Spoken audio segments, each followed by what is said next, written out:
క్రీస్తునందున్న ప్రియులకు ప్రేమతో వందనాలు తెలియజేయుచున్నాను. ఆగస్టు నెల 11వ తేదీ 2024. ఈరోజు దేవుడు మనకు చేస్తున్న వాగ్దానం ఏమిటనగా కీర్తనల గ్రంథము 72వ కీర్తన 12వ చరణం.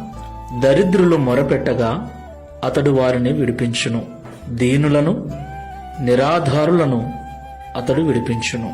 ఆమేన్. నా ప్రియమైన సహోదరి సహోదరులారా, మనం ఆరాధించేటువంటి దేవుడు ప్రేమ కనికరములు గలవాడు. ఆయనను నమ్మిన బిడ్డలను ఆయన ఎన్నటికీ చేయి వదిలిపెట్టడు. ఈ లోకంలో ఎవరైతే దేవునికి నిత్యము ప్రార్థనలు చేస్తూ తమ యొక్క స్థితిగతులను బట్టి ఎవరైతే దేవునికి నిత్యము ప్రార్థన చేస్తూ ఉంటారో దేవుడు ఖచ్చితంగా వారి మొరను విని వారి పరిస్థితి నుంచి వారిని విడిపిస్తాడు. దేవుడు దీనుల ప్రార్థన, దరిద్రుల ప్రార్థన, నిరాధారుల ప్రార్థన మొదట వింటాడు. వారికి దేవుడు ఎప్పుడు తోడుగా ఉంటాడు. దేవునికి మహిమ కలుగును గాక.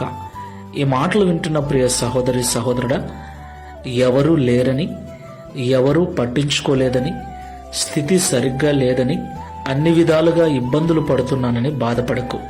నీ దరిద్రతలో, నీ దీనత్వములో, నీ నిరాధారమైన పరిస్థితిలో దేవా నీవే నాకు ఆధారము, నీవే నాకు సంపన్నుడవు, నీవే నాకు సమస్తము అని దేవుని వైపు తిరిగి ఆయనకు మొరపెట్టు.